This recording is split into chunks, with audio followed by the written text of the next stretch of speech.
दोस्तों आज हम आपको एक बार फिर से फैक्ट्री में ऐसी कमाल की चीजें बनते हुए दिखाएंगे जिन चीजों के बारे में हर किसी को पता होना चाहिए कि ये सब चीजें कैसे बनती हैं। दोस्तों अगर आपने ये पूरी वीडियो देख ली तो मैं पूरे वादे के साथ कहता हूँ कि आपकी नॉलेज कई गुना तक बढ़ जाएगी।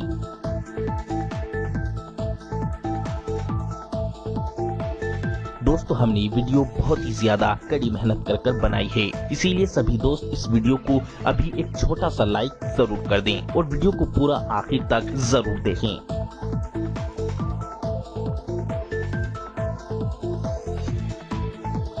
तो चलिए वीडियो को शुरू करते हैं। Shampoo factory making. दोस्तों लड़का हो या लड़की, बच्चा हो या बूढ़ा, हर कोई अपने बालों की गंदगी साफ करने के लिए और अपने बालों को अच्छे से अच्छा बनाने के लिए शैम्पू का इस्तेमाल करता है। लेकिन दोस्तों इस बात का किसी को भी पता नहीं होता है कि आप जिस शैम्पू का इस्तेमाल अपने बालों को अच्छा बनाने के लिए कर रहे हैं, क्या ये शैम्पू आपके बालों को नुकसान पहुंचाएगा या नहीं। इसीलिए दोस्तों शैम्पू इस्तेमाल करने से पहले ये पता होना चाहिए कि ये नुकसान पहुंचाएगा या फायदा। दोस्तों शैम्पू फैक्ट्री में कैसे बनता है सभी को पता होना जरूर चाहिए। दोस्तों शैम्पू बनाने के लिए सबसे पहले एक बड़े से मिक्सर में पानी भरकर इसमें cetyl alcohol, citric acid, shampoo को रंग देने के लिए पिगमेंट्स और यूरिया डालकर अच्छे से मिक्स कर दिया जाता है। फिर एक कन्वेयर बेल्ट पर शैम्पू की बोतलों को रखा जाता है और आगे भेजा जाता है। फिर इन बोतलों में शैम्पू भरकर इन शैम्पू भरी हुई बोतलों को कन्वेयर बेल्ट के जरिए आगे भेजा जाता है। फिर इन बोतलों पर ढक्कन लगाकर इन्हें बंद कर दिया जाता है और इन्हें आगे भेजा जाता है। फिर कंपनियां इन शैम्पू की बोतलों पर अपनी अपनी कंपनियों के छपे हुए कागज और मोहर को इन बोतलों पर चिपका देती हैं। इस तरीके से शैम्पू को फैक्ट्री में तैयार किया जाता है।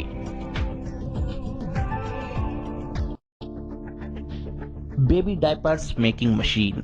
दोस्तों बेबी डायपर बनाने के लिए इस मशीन में एक साथ दो खास तरह के रोल लगाए जाते हैं जिन्हें सेल्यूलस पल्प कहा जाता है। ये सेल्यूलस पल्प पॉलीप्रोपाइलीन और पॉलीथाइलीन से मिलकर बनते हैं। फिर बच्चों की यूरिन यानी पेशाब को एब्जॉर्ब करने के लिए इनके ऊपर सोडियम पॉलीक्रिलेट, लुगदी और पॉलिस्टर को ये मशीन प्रेस कर लगा देती है। फिर जब ये मशीन इन्हें एक डायपर्स का आकार दे देती है तो इनके एक एक पीस कर ये मशीन कन्वेयर बेल्ट के जरिए इन डायपर्स को आगे भेजती है, जहां पर काम शुरू होता है इन डायपर्स को पैकिंग करने का। फिर इन डायपर्स को पैक करने के बाद मार्केट में भेज दिया जाता है। Foundation factory making. दोस्तों फाउंडेशन लड़का हो या लड़की, हर कोई अपने चेहरे का रंग गोरा करने के लिए इस्तेमाल करता है। दोस्तों आपको ये तो पता ही होगा कि फाउंडेशन से रंग एकदम काफी ज्यादा गोरा हो जाता है। लेकिन क्या आपने कभी सोचा है इससे रंग गोरा क्यों हो जाता है? तो चलिए इसीलिए आपको बताते हैं कि ये फाउंडेशन कैसे बनता है। दोस्तों फाउंडेशन बनाने के लिए सबसे पहले एक बड़े से मिक्सर में पानी डाला जाता है। फिर इसमें zinc oxide powder, aloe vera gel, चावल का आटा, कोकोआ पाउडर और क्ले पाउडर को डालकर इसे मिक्स कर दिया जाता है। फिर इसमें शी बटर डालकर फिर से इसे मिक्स किया जाता है और अब ये बनकर पूरी तरह तैयार हो जाता है। फिर दोस्तों इसमें रंग को स्किन के हिसाब से कम ज्यादा गोरा करने वाला केमिकल डालकर इसे अच्छी तरह मिक्स कर दिया जाता है। अब इस फाउंडेशन को ऐसी मशीनों में भरा जाता है जो एक पिचकारी की तरह काम करती है। ये मशीन फाउंडेशन को फाउंडेशन के बॉक्स में बड़ी ही फिनिशिंग के साथ भर देती है। फिर इसके पीछे के हिस्से को ये मशीन प्रेस कर बंद कर देती है। फिर इनके ऊपर ढक्कन लगा दिए जाते हैं। फिर इस फाउंडेशन के पैक को एक गत्ते के बॉक्स में पैक करा जाता है और आखिर में मार्केट में भेज दिया जाता है। Cloth factory making. दोस्तों आप जो भी मार्केट से कुर्ती शलवार का कपड़ा, लेडीज के कमीज का कपड़ा, शॉल, जर्सी, बेड की बड़ी बड़ी चादरें या फिर हर तरह का कॉटन, सूती किसी भी तरह का कपड़ा खरीद कर लाते हैं, क्या आपने कभी सोचा है कि ये कपड़े आखिर फैक्ट्री में कैसे बनते हैं? दोस्तों आप पूरी तरह से जरूर चौंक जाएंगे फैक्ट्री में कपड़ा बनते हुए देखकर। फैक्ट्री में कपड़ा बनते हुए देखकर तो आपका मन भी ऐसी ही फैक्ट्री बनाने का करने लगेगा, क्योंकि कपड़ा फैक्ट्री के अंदर बनता ही बड़े आसान तरीके से है। दोस्तों किसी भी तरह का कपड़ा बनाने के लिए बड़ी सारी अलग अलग रीलों का यूज किया जाता है। बस रीलों को इस क्लॉथ नीटिंग मशीन में लगाकर छोड़ दें, फिर बाकी का सारा काम ये मशीन कर देती है। ये मशीन सफेद कुर्ते के कपड़े को सुंदर सुंदर डिजाइन में बुनकर खुद ही रोल भी करती चली जाती है। टी शर्ट और शर्ट बनाने के लिए भी इसी तरीके की मशीन का इस्तेमाल किया जाता है। बस जिस रंग का कपड़ा बनाना होता है उस रंग की रीलें इस मशीन में फिट कर दें और मशीन में टी शर्ट या शर्ट का डिजाइन भी फिक्स कर दें। बस फिर ये मशीन बड़ी ही तेजी से टी शर्ट और शर्ट तैयार कर देती है।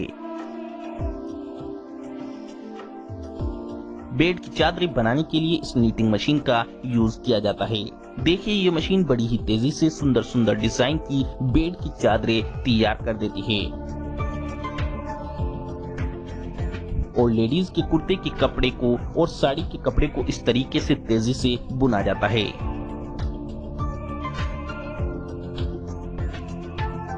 और दोस्तों आप खुद अपने घर पर जर्सी, स्वेटर, किसी भी तरह का गर्म कपड़ा इस छोटी सी नीटिंग मशीन से तेजी से सुंदर सुंदर डिजाइन के रूप में बुन सकते हैं। Fair and Lovely cream making process. दोस्तों क्या आपको पता है कि फैक्ट्रियों में फेयर एंड लवली क्रीम कैसे बनती है? दोस्तों रंग गोरा करने के लिए अक्सर लड़कियां फेयर एंड लवली क्रीम लगाती हैं, लेकिन दोस्तों आपको ये क्रीम लगाने से पहले पता होना चाहिए कि ये क्रीम आखिर फैक्ट्री में बनती कैसे है। दोस्तों फेयर एंड लवली क्रीम बनाने के लिए कई चीजों की जरूरत पड़ती है। Distilled monoglycerides, citric acid, cetyl alcohol, stearyl alcohol, butylated hydroxytoluene, carbopol, glycerin, mineral oil, methyl paraben, aloe vera और वाटर। दोस्तों फेयर एंड लवली क्रीम बनाने के लिए सबसे पहले एक बड़े से मिक्सर में मिल्क यानी दूध को डाला जाता है, फिर इस दूध में मिनरल वाटर डाला जाता है, फिर इस मिक्सर में फेयर एंड लवली क्रीम के सभी इंग्रेडिएंट्स को डाला जाता है। फिर मिक्सर को चलाकर ये सभी चीजें अच्छे से मिक्स होकर एक क्रीम का रूप ले लेती हैं। फिर इस क्रीम को एक ऐसी मशीन में डाला जाता है जिससे कि ये क्रीम फेयर एंड लवली के बॉक्स में आसानी से भरी जा सके। ये मशीन फेयर एंड लवली के बॉक्स में क्रीम बड़ी ही तेजी से भर देती है। फिर कन्वेयर बेल्ट के जरिए ये फेयर एंड लवली क्रीम आगे जाती है, जहाँ पर फेयर एंड लवली बॉक्स के पीछे का खुला मुंह ये मशीन प्रेस कर इस खुले हिस्से को बंद कर देती है। फिर ये क्रीम कन्वेयर बेल्ट के जरिए आगे जाती है, जहाँ पर इन क्रीम को एक कागज के बॉक्स में पैक कर दिया जाता है। इस तरीके से फेयर एंड लवली क्रीम पूरे तरीके से बनकर तैयार हो जाती है। Polyester cloth making process. दोस्तों क्या आपको पता है कि खराब प्लास्टिक से नए नए सुंदर कपड़े बनाए जा सकते हैं और आज मार्केट में प्लास्टिक से बने हुए कपड़े बहुत ही ज्यादा पॉपुलर भी हो रहे हैं।